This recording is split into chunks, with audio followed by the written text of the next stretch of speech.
right, let's do this show. Let's get this first segment started. Nicola, nice to see you. I don't know if I've seen you before. If we have anybody new hanging out in the chat, please put a 1 in the chat. We have a bunch of our mods here today, and I know that they would like to warmly greet you on behalf of the Frequency family if you're new and joining us for the first time. Hi, Kurt, I see you in there. Tina, you're here. Lanisha's here. God bless you guys. Thank you for coming. So, Hillsong is back in the news again as more and more information about the franchise chain of churches, and that's what I've taken to calling it now. Like, Hillsong says that it's one house with many rooms, that all of them are going to be kind of based on the main house. And then while the rooms may have tiny little discrepancy and differences, basically when you walk into a Hillsong church, you know what you're going to get. You're going to get the smoke machines. You're going to get the laser lights. You're going to get the trendy and hip pastors. You're going to get the celebrities. You're going to get the VIP section up front. You're going to get the green room. You're going to get the Hillsong trendy praise and worship, where the music director's all in their in-ear monitors telling them exactly when to sing and when to play the verses and when to be quote-unquote spontaneous. You know you're going to get to hear Oceans at least once a month because everybody demands it. You're going to get to hear a message that's more motivational than scripture, because Brian Houston is like, when people come to the Hillsong and they hear a message, man, they better leave happier than when they came in. Well, you know, it's a franchise. It's a chain. It's kind of like a franchise or chain restaurant at this point, man. It's cookie cutter religion. It's plastic. It's sanitized. It looks edgy. All their macchiatos and their skinny ripped jeans and their leather Fonzie jackets and whatnot. But it's all pretty plastic. It's all pretty manufactured. It's all pretty controlled by the directors and the cameramen and the people working behind the scenes. This franchise chain of churches continues to be rocked with scandal after scandal, accusation after accusation, allegation after allegation that goes way beyond Carl Lentz and his moral failings. It turns out that the sexual misconduct that Carl Lentz was engaging in was alleged to leadership on multiple occasions, and that it wasn't just Carl, it was probably other members of the staff, allegedly. These allegations were voiced to church leadership by the volunteers or the group leaders, and members of the congregation were voicing these concerns, and it was actively covered up by local leadership who did not report it supposedly to Brian Houston, or Brian Houston knew about it and didn't want to do anything about it and play all innocent when he was hoping maybe some of this stuff would go away. And then when it became obvious that the Carl Lentz thing was just going to be a problem because too many people saw the emails and it was becoming public knowledge, he had to step in, disavow any knowledge of shenanigans, and then cut them loose. I guess we'll start there. The reason, once again, that we're doing this segment is to illustrate the sort of abuse and poison that's being spread by this church. And I'm not doing this just to bag on Hillsong or to say that if you go to Hillsong, you're some sort of evil person, or if you listen to Hillsong music, that you're somehow not saved, right? I'm not doing it for that purpose. I'm not doing it to glorify the fallings and the failings of men or even pastors. I'm doing it to highlight the very, very dangerous practices of a church that is unchecked by any sort of accountability. I'm doing it to highlight the danger for the very real people that are involved in this. We need to pray that these sort of shenanigans stop, because it's hurting real people. This church allegedly is acting more of like a cult than a church. And if you are supporting Hillsong by either attending or giving money to Hillsong or tithing to Hillsong or even buying their videos and their CDs and their music, you need to know what your money is funding. You need to know. You need to know at what point are you going to be held responsible for contributing to this sort of very dangerous and immoral behavior. So let's take a look at what's going on with some of these new allegations that are being brought forward. So we read that Hillsong, in this exclusive news report, did nothing after Carl Lentz was accused of sexual misconduct in 2017, as volunteers detailed his sexual behavior with different women and claimed she was extremely uncomfortable after he was flirtatious and inappropriate with her. So we're going to see that this isn't just one instances of him being unfaithful. There were multiple shenanigans going on, and Brian Houston may or may not have known, but this stuff was definitely reported. And I'm going to say this, and I don't care if this offends people or not. We in Christianity give people way too many passes on sin and sexual misconduct. All right? Because we all have our heroes and our idols, and when they fall, they do tremendous damage to the witness and the credibility of the gospel. And the time for covering up people's sins and letting them back into ministry, man, it needs to stop. We've seen examples of this recently. Like you have John Crist, that Christian comedian, who I was a big fan of. I would post his videos on my Facebook. Me and my wife, for our anniversary, went down and saw him live comedy set. We were big John Crist fans. That it turns out that this guy was a sexual predator and had sexual addiction issues and drinking issues, and he had to check himself into a rehab and a sexual addiction place.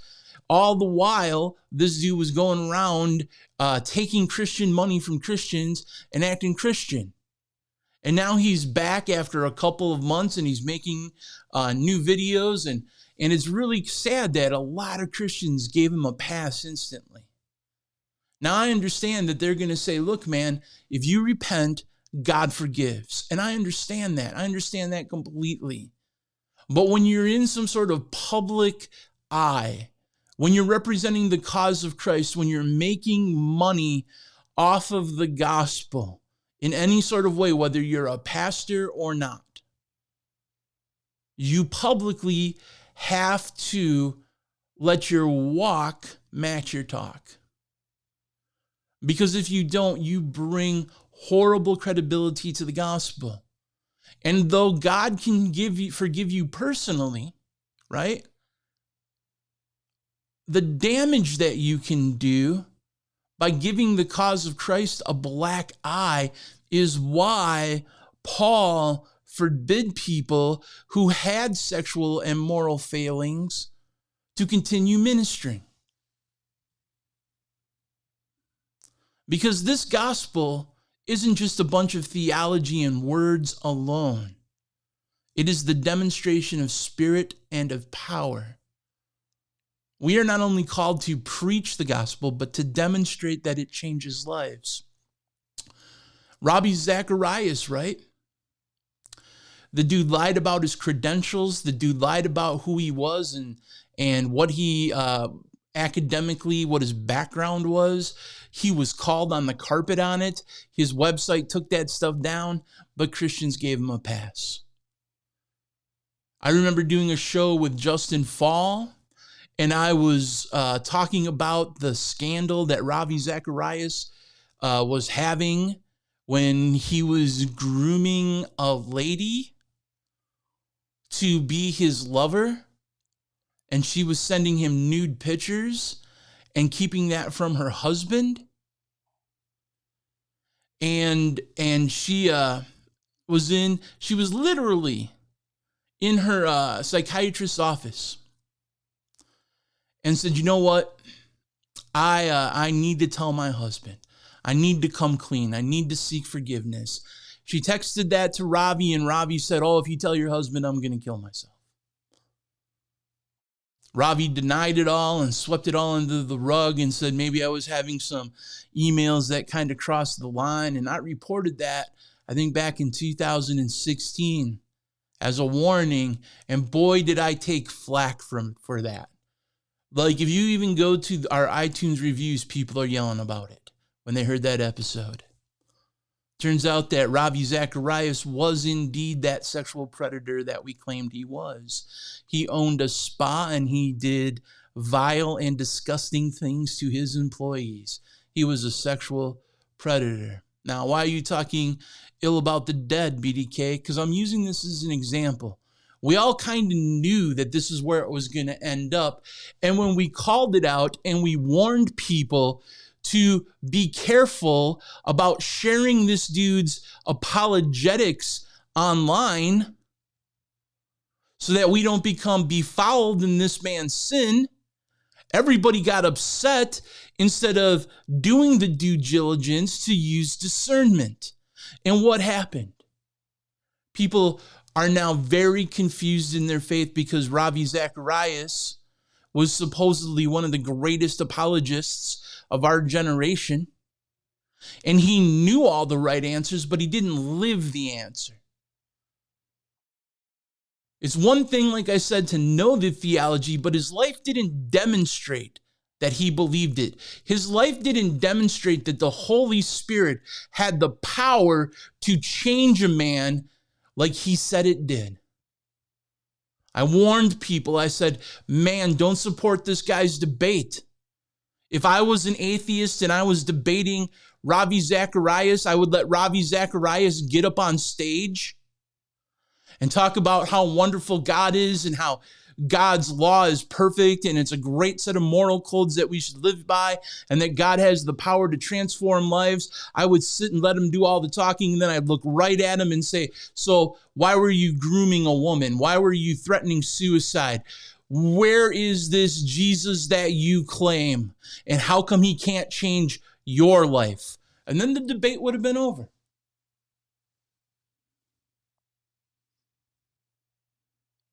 Carl Lentz got caught with his hand in the cookie jar, committing adultery. He posted on his Instagram the story about how he did it and how he was sorry and how he was going to seek help. And one of the first people was like John Christ in the comments going like, bro, that took a lot of courage. We support you. And there were so many people that were giving him a pass that Brian Houston's own daughter got on there and was like, shame on all of you. We have made golden idols and golden calves out of these ministries. And when they give Christ a black eye, then I need to ask you, at what point do you stop defending these people? At what point do you stop contributing to the cause? Because real people are being hurt. So let's read this article. It says Hillsong did nothing after Carl Lentz was accused of sexual misconduct in 2017. It says disgraced celebrity pastor Carl Lentz was accused of sexual misconduct as far back as 2017, and Hillsong church leaders knew about it. Leaked emails obtained by dailymail.com reveal.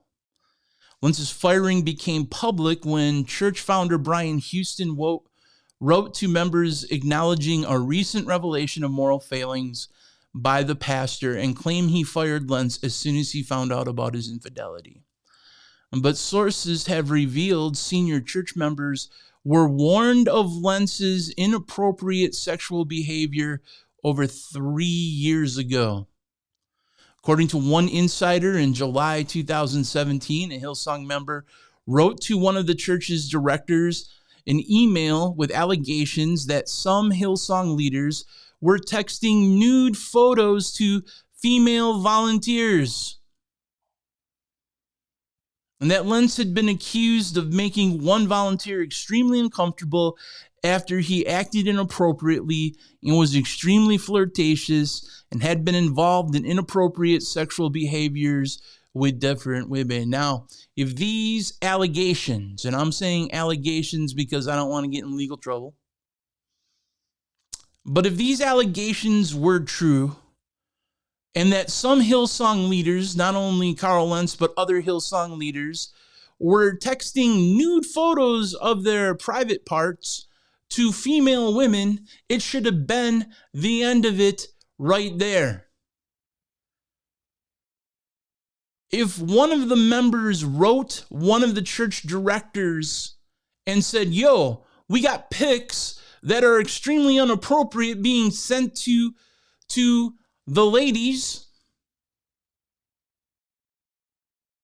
then that should have been reported to Brian Houston, and everyone should have been fired immediately.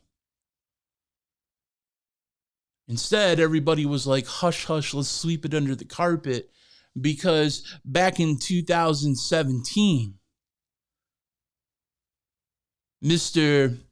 Lentz was at the height of his popularity, hanging out with Jay-Z and Beyonce and Jennifer Lopez and Bieber and the NBA people. And he was a celebrity pastor. He was on The View. He was on Oprah. And it's like Hillsong was just gaining that super steam. And what's a little thing like naked pictures, right? Should that really stop the positive momentum? Look at how much good Carl Lentz is doing. I'm sure all of these accusations, all of these thoughts must have gone through the head of leadership to justify such poor behavior. Let's go back to the article. According to the source, the sender, a former Hillsong New York community group leader, sent an email to an executive of the church's Boston campus. His email said a former Hillsong volunteer had come forward to him claiming that Lentz acted inappropriate with her, was extremely flirtatious, and made her feel extremely uncomfortable. So, like when Hillsong East Coast isn't taking it seriously, like the leaders are the volunteer church leaders and the people in charge of the small groups, they're going to other Hillsongs to hope that maybe they'll listen and take it seriously. And yet nothing is done. The church group leader said in an email that the whistleblower had spoken in confidence to him, alleging that Lentz had also been involved in inappropriate sexual behavior with other women in the megachurch's backstage area that is called the Green Room. According to the source, who has close links with Hillsong's top brass, the email said that when the whistleblower had previously approached the church leadership about this alleged sexual misconduct, nothing was done. A month later, a senior member of the Hillsong New York wrote a terse email in response, claiming that the allegations were totally false. The source claims the email said that the New York branch had conducted an internal review. Wonder how long that was, and I wonder how long that lasted. And found no evidence supporting the claims against Lentz. The email, according to the source, then accused the community group leader of causing more harm than good and fostering a false narrative. DailyMail.com has been able to see and verify the contents of this email. So it's more than just an allegation, according to DailyMail.com, who put eyes on this thing. Did you notice what happened? It was the victim that got abused. It was the victims who came forward. It were the people in the small group leadership that were brave enough to try to bring this to people's attention. And the leadership said, we did internal investigation. We found that there was nothing going on, and shame on you for doing more harm than good, and shame on you for fostering a false narrative. The community group leader later claimed on social media that his group was shut down after he came forward with the allegations. So this guy that was in charge of the small group, cell group community, everything got shut down. This guy got shut down, frozen out, booted, because he stood up for the truth.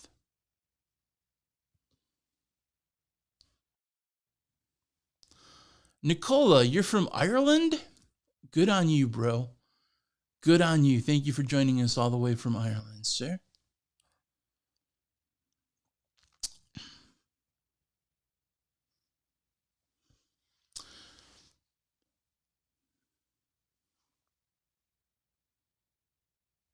Another church member, Jessica Irony, publicly accused Hillsong of interrogating and threatening members who spoke up about sexual misconduct. We're continuing the article. What Carl Lentz got fired over has been happening for years, and those of us that knew were interrogated, we were threatened, we were monitored, and eventually silenced. Irene tweeted after Houston's announcement of firing Carl Lentz. She said, at Hillsong, at Brian C. Houston, I'm proud and happy that you finally took a stand, but I urge you to look into the other pastors as well. They tried to cover this up back in 2017. She also posted on Instagram, you know what's crazy? My friends and I got kicked out of being Connect group leaders because of a scandal related to this. We were interrogated and threatened and later silenced. But you see, God has a way of handling things. He does. We're going to talk about that in the second segment. And I guarantee you, man, you want no part of what God's going to do to churches whose grievous sin has reached God.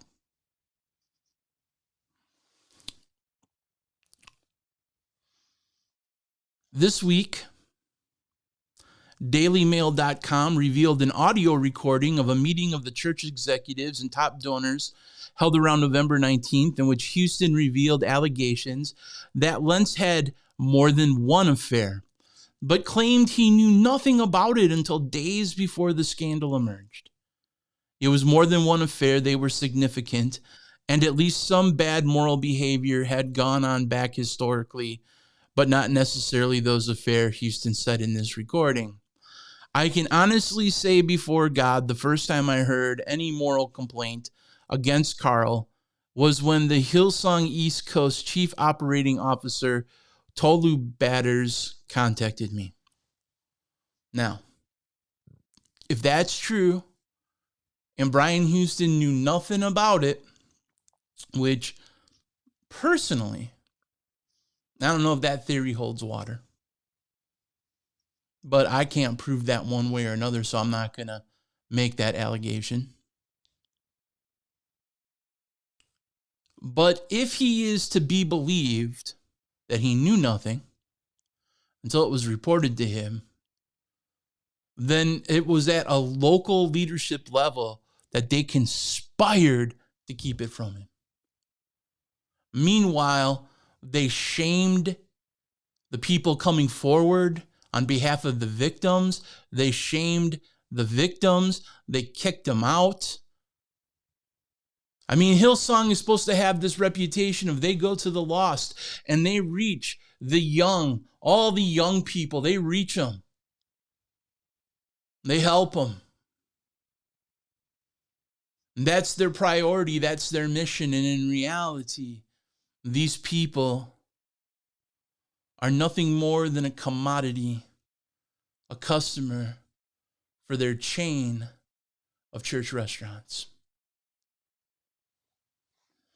It gets worse.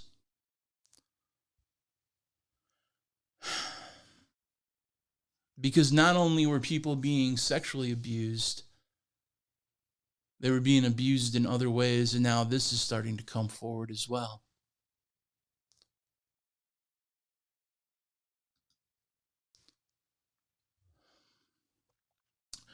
This article says it's a cult.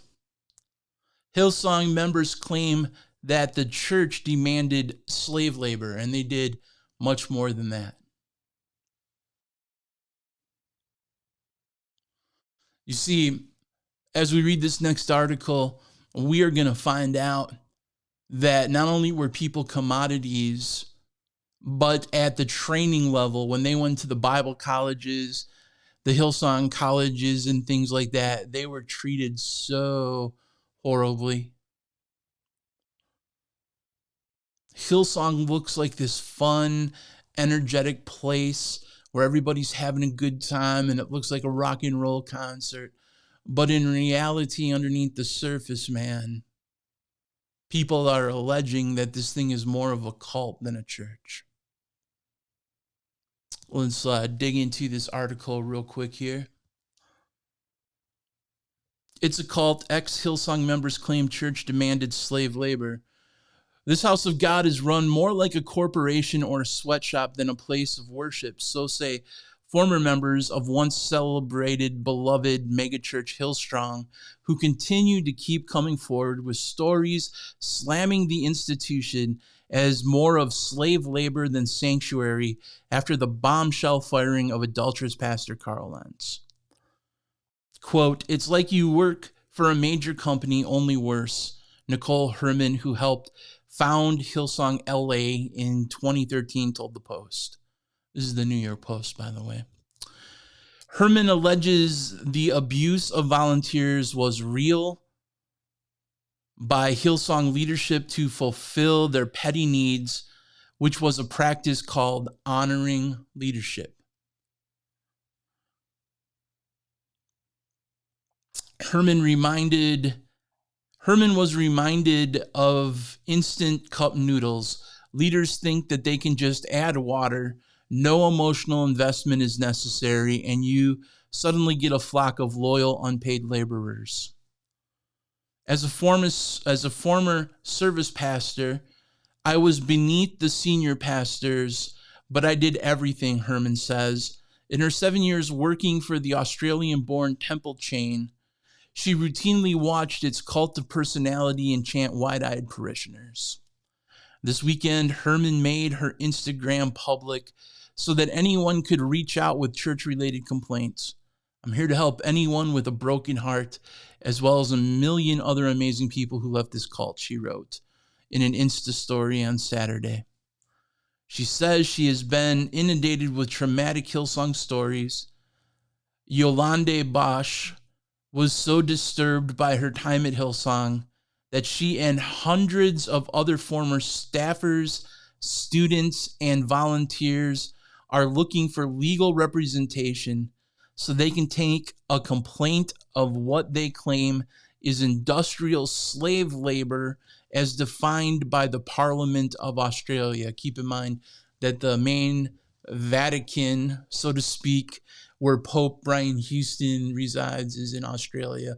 That's where the big Bible college is and things like that. Hundreds of people now are seeking legal representation to take these guys to court because of the damning evidence that these people were being abused and forced into slave labor almost.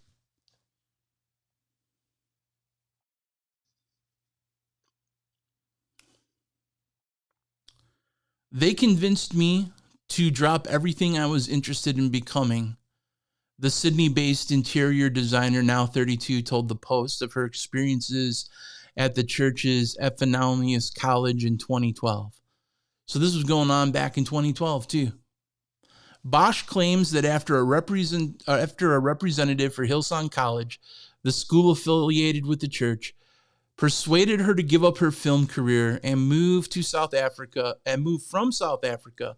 to Australia to attend the Christian program. She was immediately asked to sign a non-disclosure agreement preventing her from speaking to anyone about her experiences there without express permission. Bosch didn't sign it, but she says the college quickly began controlling her life in other ways.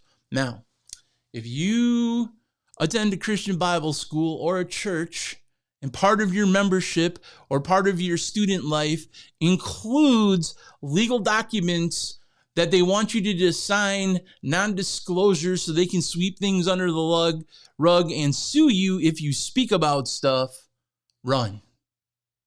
Run. Run, run, run.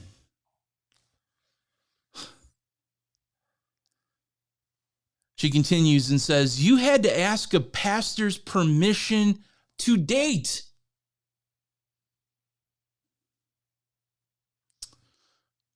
If you have to ask your pastor's permission to date or who you can date, run. That's a cult. That's not a church or a Bible college. They had to choose the person you dated as well. That's some Jim Jones stuff. That stuff was going on at the Waco. That stuff goes on at the Some Young Moon cult. If not only do you have to ask the pastor's permission to date, but they had to choose the person you dated as well, run. Run, run, run.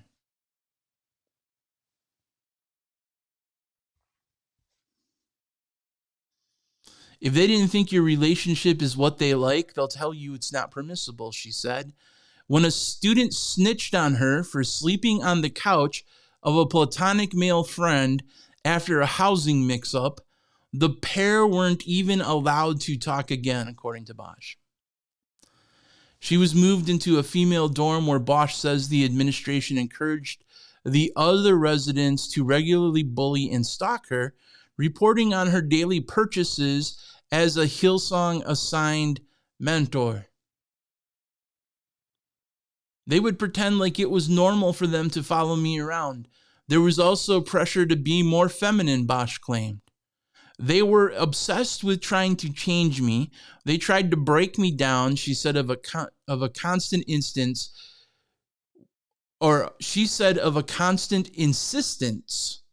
that she wear more, quote, girly clothes and be more blonde.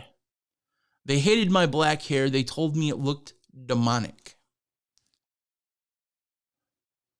It felt like a reality show, but it was really a cult, she said of her experience, which she believes many were subjected to as a test to determine who can be on stage and who can they misuse for volunteering.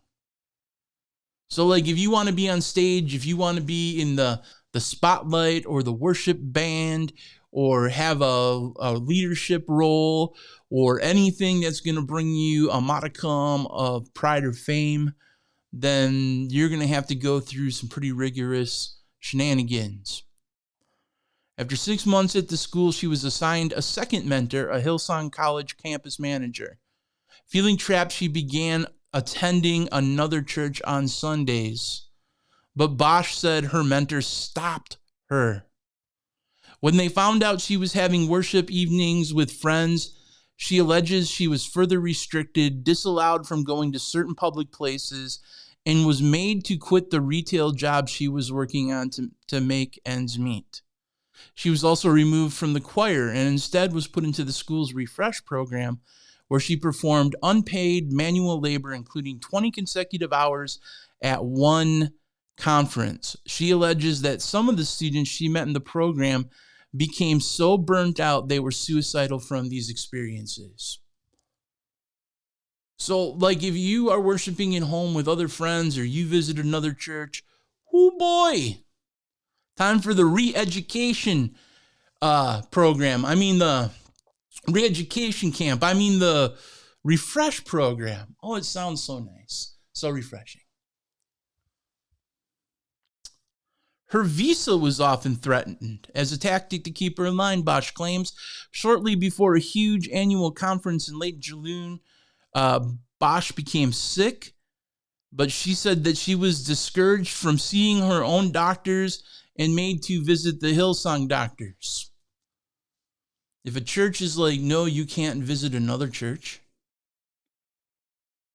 or we will refresh you. If a church is like, hey, you're sick, you can't go see your doctor, you need to see church-approved doctors, run. Run, run, run.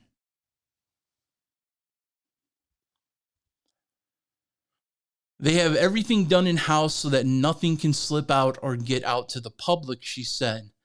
While the Hillsong doc allegedly said she was fine, scans from an unaffiliated practice confirmed that she had kidney stones.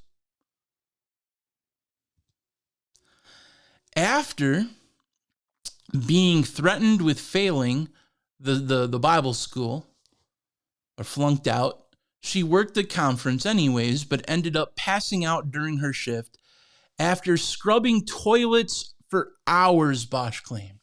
So part of her refreshment re-education or her refreshment program that's supposed to bring this flowery, just refreshing view to make you better was like, yeah, go see our doctors. Turns out you have kidney stones.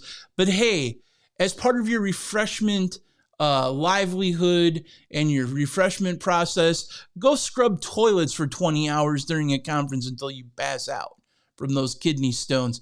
And by the way, do it for free, or you'll fail and we'll pull your visa.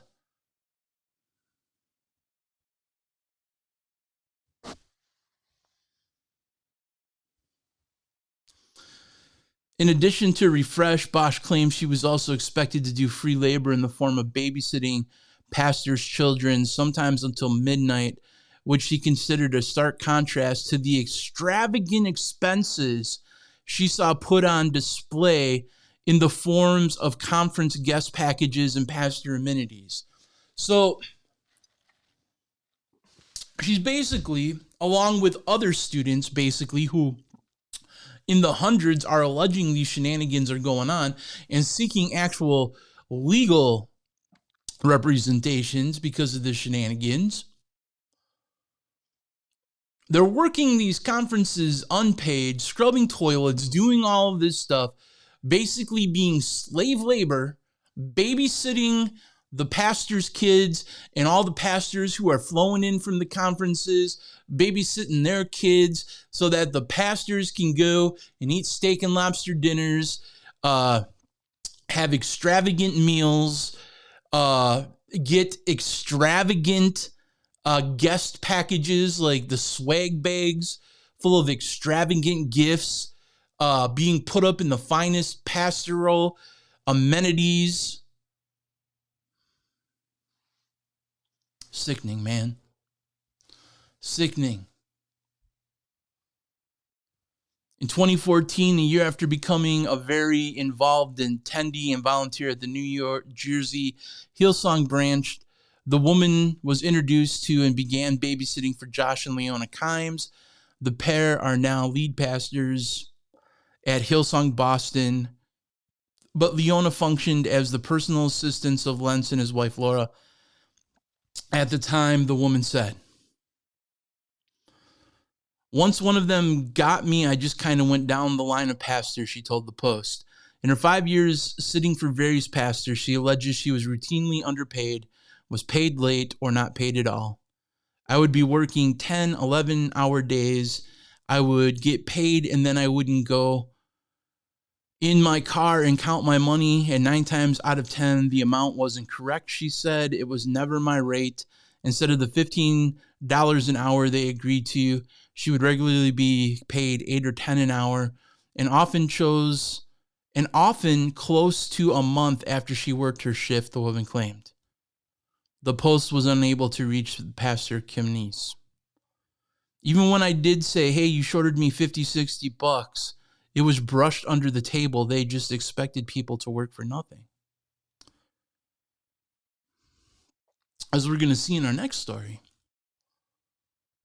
these pastors were like, hey man, can we float you till next month? We don't have the funds right now. Or they like, yeah, we agreed on $15, but here's $8 an hour instead. Almost like they didn't have the money, right?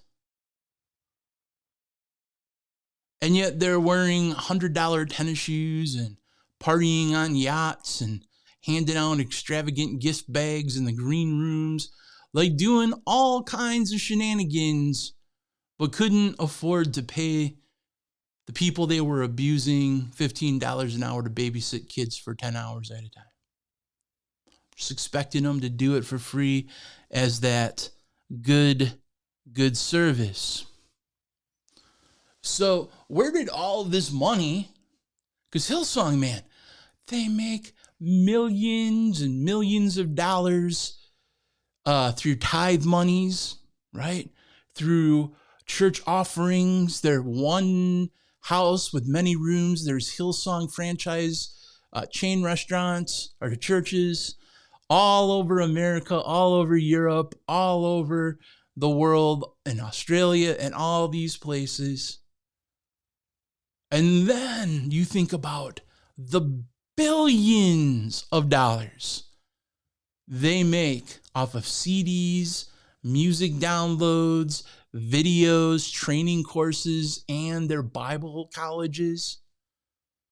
Where is all that money going? They can't afford to pay their volunteers. They make them volunteer when they're basically performing slave labor. They can't seem to raise $15 an hour to pay a babysitter. Where's all this tithe money going? Well, it seems like the dime is being dropped again. Let's take a look at another article. Tithe money funded pastors' luxurious lifestyle, former members say. And we're even going to see it's some high-ranking spouses of leadership that are dropping the dime. So former members of the megachurch told the Post that pastors used money to support their luxury lifestyle. This is where it's going to get really upsetting for me, because I hate when people merchandise the gospel. And I mean, it's one thing to have expenses. It's one thing to have operating expenses or to need certain things to help you legitimately preach the gospel. It's one thing to pay rent on a building. It's one thing to pay a salary for a pastor. But all this extravagant living, all of this misuse of people's money is being noticed by God. And now noticed by the world as it's being exposed. I don't know how people at this point can even give tithes and offerings to Hillsong or buy Hillsong's CDs in good faith anymore. But let's carry on and read this article. Tithe money funded Hillsong's pastors' luxurious lifestyle, former members report. The pastors that scandalized Hillsong Church were anything but humble servants. As the Australian-based institution continues to come under fire for allegations of slave labor, ex-congregants and staff are now claiming that pastors use the tithe money to help fuel their decadent lifestyles. And you have to ask, like when this whole thing with Carl Lentz went down, Carl Lentz had 2 multi-million-dollar mansions. He also had an apartment that was like something crazy, like $100,000 a month. It was a secret, hidden away, just luxurious for the rich only apartment that he used to, quote unquote, get away, take sabbaticals, and more than likely, allegedly, have sex with people at. And then when he got in trouble and he realized that he would no longer have access to all of this luxurious tithe money, he had to, quote unquote, sell one of his multi-million-dollar mansions and get out of that lease with that hideaway apartment. Poor Carl Lentz. Poor Carl Lentz. And let's face it, man, Brian Houston even kind of felt a little sorry for Carl Lentz because he was going to give Carl Lentz the golden parachute in that infamous leaked recording that we talked about on a previous episode. Like, one of the things they said was, hey, we are going to cut Carl Lentz a severance package money, a golden parachute to make sure that he gets the help that he needs and his wife and his children are okay. And probably because he knows a lot of stuff that he could drop the dime on and really wreck our organization. Allegedly.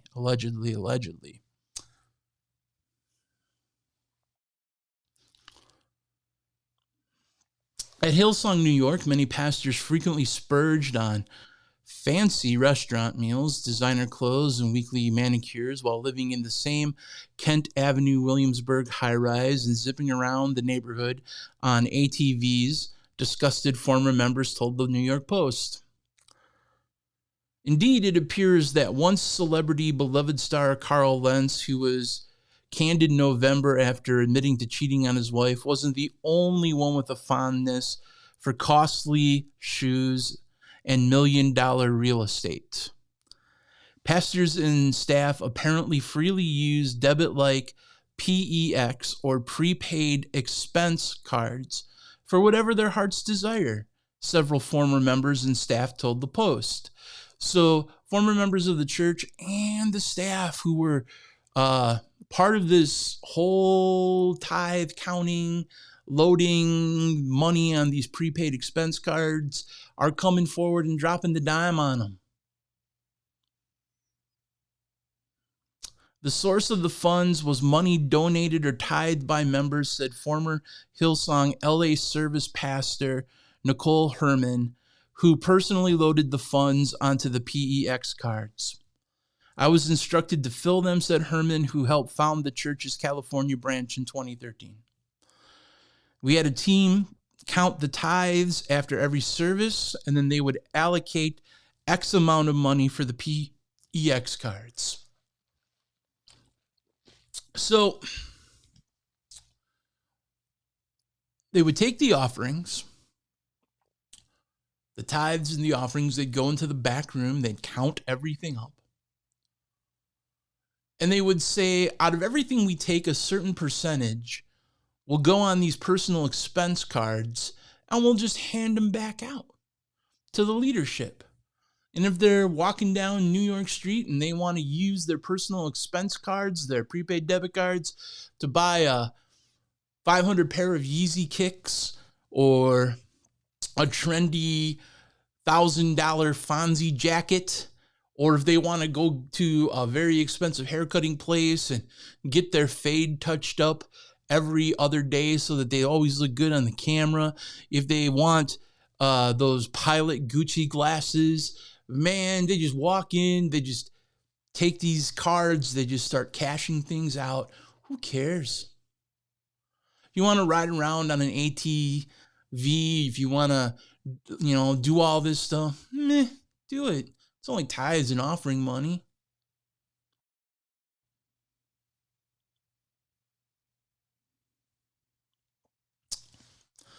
Pastors, including Lentz, got their own Hillsong credit cards in addition to the PEX cards. So they also had credit cards, not personal credit cards, but credit cards for the church. Hilsong had taken out credit cards. Just charge what you can't get on tithes and offerings. While the pair, this is Herman and her husband, while the pair are acrimoniously divorced, Herman's former husband was the chief financial officer of Hillsong LA. So this isn't just a bunch of scrubs making these allegations, man.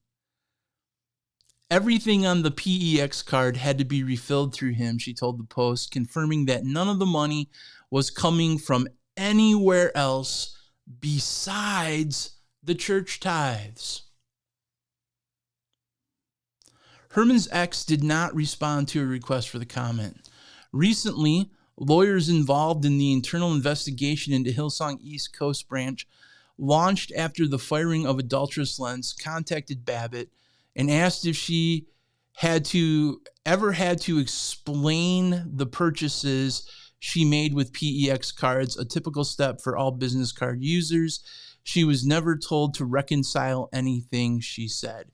So another one of these leaders, this Babbitt, was contacted by the lawyers who were doing this internal investigation on behalf of Hillsong because they needed to legally cover their butts.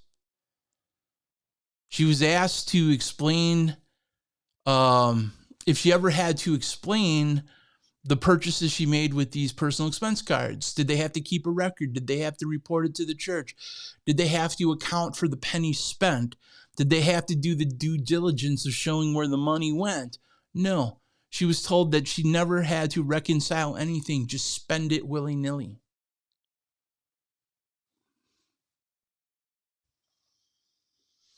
Tithe money is by far the biggest funder of Hillsong, according to the church's various annual reports. Of the $12.7 million that Hillsong East Coast made in 2019, think about that. This is one church, one room out of the many rooms in the house. This was just Hillsong New York's church that Carl Lentz pastored. This was going on everywhere. In 2019, this church made $12.7 million just in tithe money alone. And that's not including any sort of special offerings or any sort of, because you know how it goes in church, right? They're pastors that teach, okay, you have to give the 10%. That's your tithe. And then they say, but when you give your 10%, you really haven't given anything yet because the tithe is just required. Like you're not even giving that. God expects the tithe, brothers and sisters. Anything after that tithe is really your givings and your offerings. Don't be coming around here saying how you like to give and offer to the Lord, offerings to the Lord and stuff like that. If you're just tithing, you're doing the absolute bare minimum. And that's just what was required by God. You haven't even begun to give until you give the special offerings and the special gifts. Ever been in a church like that? That's, by the way, completely unbiblical and hogwash. Phil Baker has an awesome episode in his podcast, The Truth About Tithing. Go check that out and see what the early church really truly believed about tithing and if it's biblical or not. You might be shocked. They made $12.7 million. 88% of that came from tithes and offerings. Over 66% of that revenue went to a combination of staff salaries, benefits, and expenses. So out of that tithes and offerings, 66% of the tithes and the offerings went to paying pastors, went to doing benefits, golden parachutes, and personal expenses, those PEX cards. And operating expenses, including venue rentals, staffing, and production costs, were only $4 million of the budget. As a church, Hillsong is exempt from paying income tax in the U.S. So they go full in on the 501c3. They don't have to pay any taxes on any of this money. And here's the thing. That's not including the empire, the music empire. That's not including the royalties that Oceans gets every time it's played on Spotify.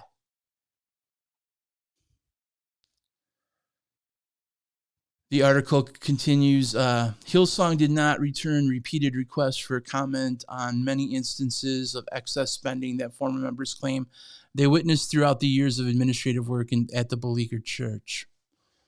Now, why do I tend to agree with some of those numbers? Well, as a former pastor,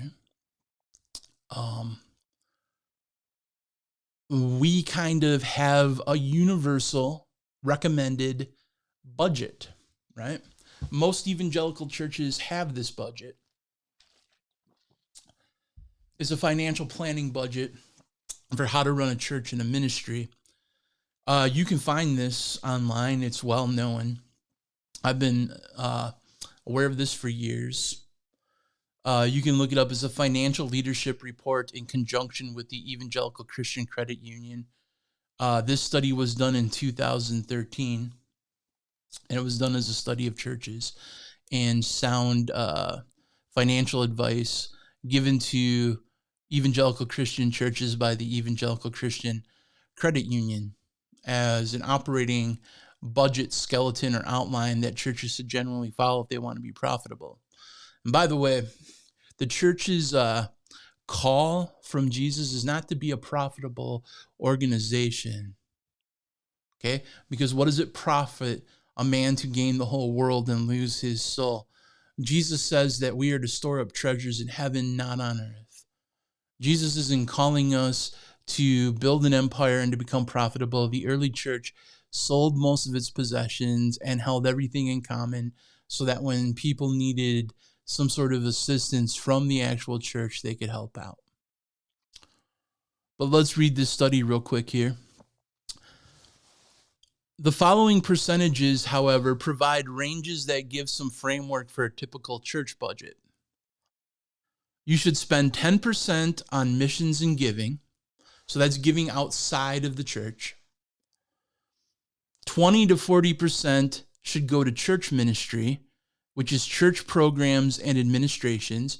So, if you're going to do a vacation Bible study, or if you're going to buy laser lights and raptors for your Easter Sunday service, like coffee bars in your church, hymnals. Well, no one uses hymnals anymore. PowerPoint projectors then, cell phones, like anything related to running your ministry should be at least 20% and a maximum of 40% of your budget of everything you take in. Meanwhile, while missionaries are not being able to go to foreign countries, or they're starving, or they're operating on shoestring budgets, or the people in their communities, the poor, the widow, the orphan, that could be used, that the church could be helping, like you're lucky if you get 10% of that, because the pastors are too busy running around wearing aviator glasses from Gucci and Fonzie jackets and driving in ATVs and little motor scooters and have their PEX cards and all this other crap. 40 to 60% should go to staff expenses, payroll, paying your staff members, pension, health, and ministry expenses. So it doesn't shock me that they say like 60% of Hillsong's money they took in went to staff expenses, pastor expenses, because that fits right in these guidelines and these budgets, and they're running a business. They're not out here to be a charitable institution. They're a tax-exempt business. And then the remainder 20 to 40% should go to facility expenses, i.e. building costs, paying off any debt, or renting a building, and general upkeep of lawns and things like that. David Bennett agrees in this report. He issued a 4-point guideline for a healthy church budget in November 2013. He said, if you want to have a successful budget, 10% should go to giving outside the church. 10% should be put in savings as a reserve for a rainy day. 50% should be spent on staff, and 30% should be spent on building and ministry.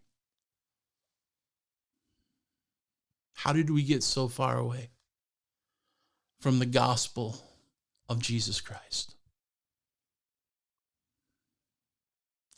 When did pastors and shepherds become CEO and swindlers, abusing their sheep, abusing their parishioners, both sexually, morally, and workforcely, mentally?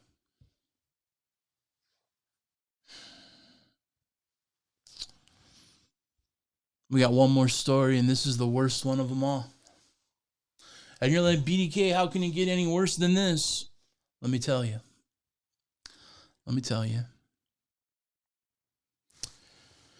Because this goes into what we were talking about last week, about how this new Joey B, Catholic, warm and fuzzy, but still heresy facelift on religion, and that cry for ecumenical and religious unity has now gone forth.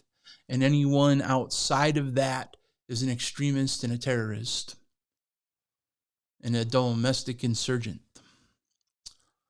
Like, you will either unify by consent or you will unify by conquest. And woe be to any pastors who join Joey B in promoting this ungodly mystery Babylon unity that whores itself against the bride of Christ.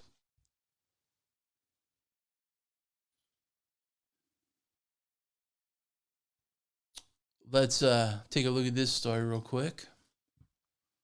So this one says, Hillsong pastor joins with Joey B's transition team and the Muslims. I learned that you can't say that other word. To call for religious unity.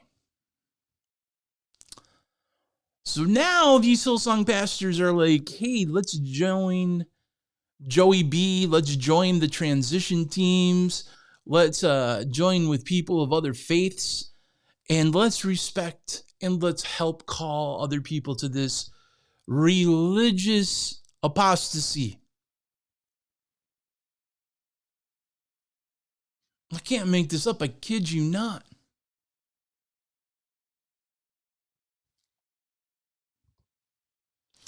Let's read this article. Interfaith unity seems to be all the rage these days, but historically speaking, it always has been. There has never been true unity between God's people and the rest of the world. But the world itself, despite the vast diversity of religious beliefs, have always been unified around one thing: their rejection of the biblical Jesus. Let me stop right there. Because this dude's doing a little editorializing, and I just want to say amen, amen, amen. This call for unity amongst all the world's religion isn't something new that Joey B is doing. This has been going on since all the religions were formed back in old days. It's just now being accelerated and no longer consent given to the unity. They're moving into the conquest by unity phase. They're using all of the technology, the social media, the platforms, all the news channels to push this narrative now. The world has a vast diversity of religious beliefs. And all of these diversified religious systems have always been unified in one thing. They reject the biblical Jesus, who made a very specific claim about himself. I am the way, I am the truth, I am the life, and no man comes to the Father but by me. See, all of these religions around the world, they all want a piece of Jesus and his awesome teachings. Jesus is a good person. He's a good prophet. He's an ascended master. He's a wise teacher. He was a political revolutionist. All of these things. He was Buddhist. There are even some people that claim that he was an alien. They all want a piece of Jesus, but they're all unified in one key thought. We reject the biblical Jesus, and they will reject you if you affirm the biblical Jesus. This includes Jews, Muslims, Eastern religions, and false churches such as the Roman Catholic Church. This also includes false evangelical churches like the cult of Hillsong that have turned Jesus primarily into a social justice warrior, an activist who seeks spiritual unity with pagans to effect societal change. Basically, what happens is these woke pastors that are invited onto Oprah Winfrey and The View, that are cheered and loved by these woke social justice warriors. The churches are now being more and more woke with this woke culture. And of course, they're pushing this woke agenda. They're turning Jesus not into the king of a spiritual kingdom, but a societal justice warrior, an SJW revolutionist that's seeking unity with every pagan religion so that people can come together and change society, both politically and spiritually.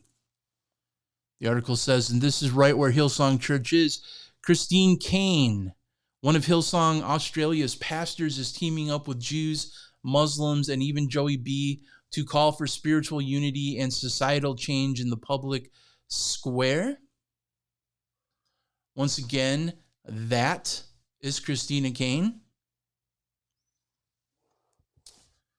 She's a pastor of one of the Hillsong churches in Sydney, Australia. She's basically the Australian version of Beth Moore. Like what Beth Moore is to the SBC, she is to the Hillsong Church. I did a segment on Miss Christina Kane a few months ago. She wrote a scathing editorial. Like a week after Carl Lentz fell and people were questioning his luxurious lifestyle and the cult of celebrity pastorism, she wrote an article for Charisma that said basically that smoke machines, skinny jeans, and hip celebrity pastors have replaced the Holy Ghost. She was basically doing this to help rebrand publicly the Hillsong image. Basically, they say a bunch of conservative stuff that even I would say, so they can cover themselves, and then they go and do crap like this. Let's go back to the article.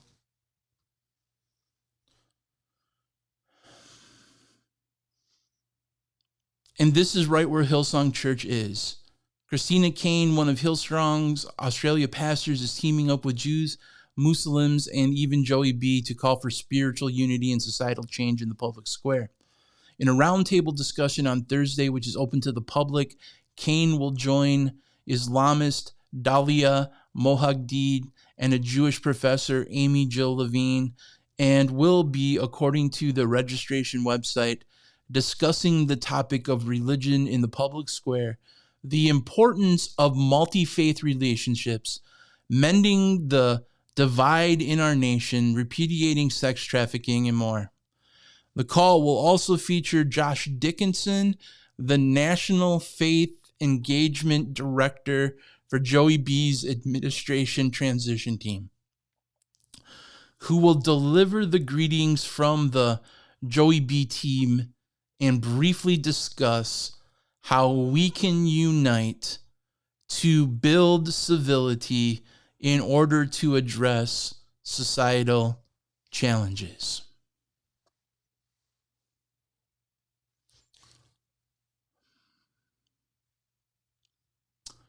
So this ought to tell you what kind of animal we're dealing with in this Christian chain restaurant, church sort of environment. It's a church that covers up sexual abuse, that shames and interrogates the victims who want to come forward, sweep all that stuff under the rug, send nude pics to female volunteers, spend lavish amounts of money on whatever they want, steal tithe money. Meanwhile, not paying their volunteers or their babysitters because they apparently have no money or are broke, even though there's thousands and thousands and thousands of dollars on these cards. Telling people what color hair they can have, telling people what doctors they can see, telling people who they should date, choosing people's dating partners. All this garbage. And on top of that, they're whoring out for Mystery Babylon.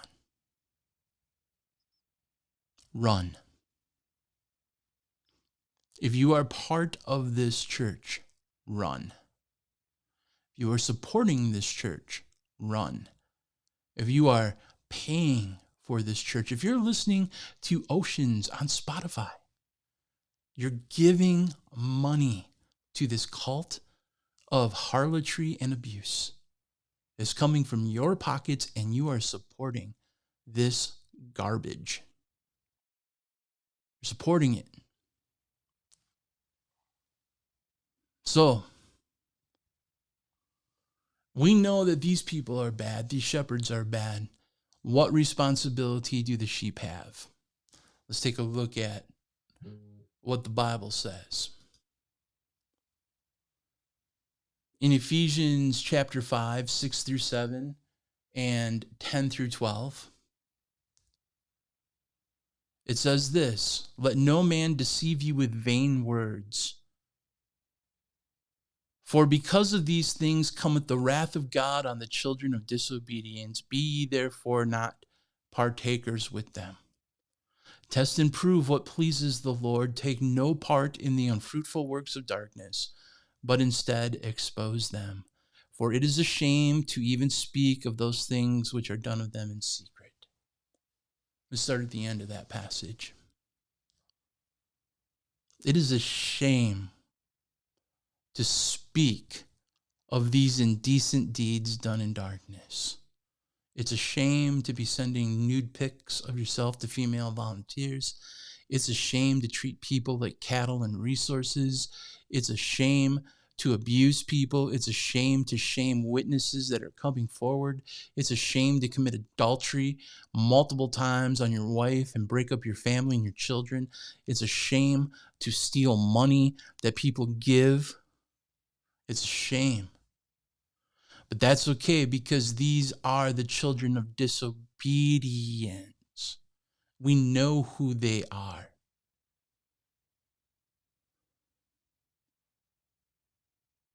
And these people go forward and they try to deceive you with their vain and prideful words. They try to puff you up, make you think that there's some sort of brass ring you can chase after. Hey, if you do this, if you watch my kids for X amount of hours, if you jump through all these hoops, if you change and wear more girly clothes, if you change the color of your hair, if you date the appropriate people, if you shut your mouth and stop exposing our pastors who are sending nude photos of their genitalia to women, then you know what? We'll let you be part of the choir, and you could be on the stage and have that place of coveted ministry. We'll let you serve as a group leader. We'll let you have a little bit of this fame.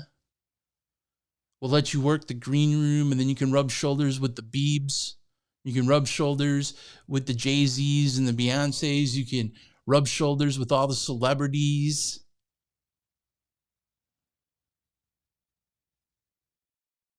Just do what we want. Puff you up with vain words.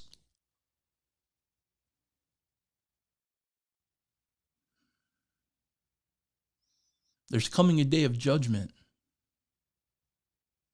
The wrath of God is going to be poured out on these children of disobedience who don't want to be children of God, but want to be children of the devil. And if you think the deeds of the darkness being exposed to the light, if you think the scandal and the judgment that the world is placing on Hillsong Church is something right now, it's a penny in the $1 million lawsuit that God's bringing against that church.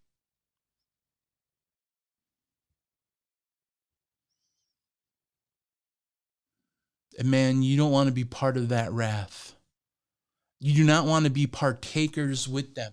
It says, do not be partakers or supporters of them. I'm telling you the truth. You go and you buy the music. Oh, what am I hurting? I love the song Oceans. It gives me the feels. You're partaking with this abuse. You're enabling this abuse. You are contributing to this abuse by physically paying money for it. Oh, but I'm a member of Hillsong Church. I love these. I give the tithes and the offerings. And I watch the Hillsong videos on the YouTubes that are monetized. And yeah, I know every time I watch it, they're getting money kicked back. But I love Oceans. It gives me the feelies. Well, I wonder how these abusers feel when they're being abused.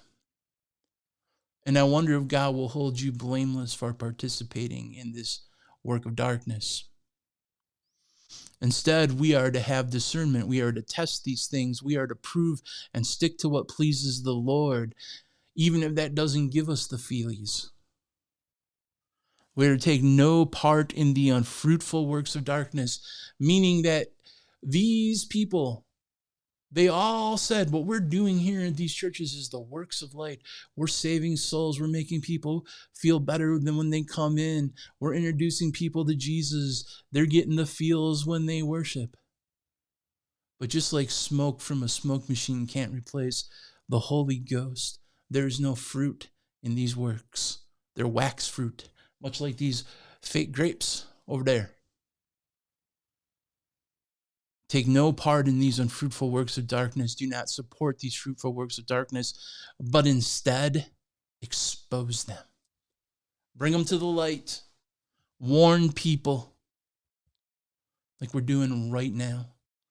Share this video with people. Let people know that this stuff is going on. Let them know that there's a day of reckoning and account coming. Cry loud, spare not. We're going to look at our second segment now after this brief break.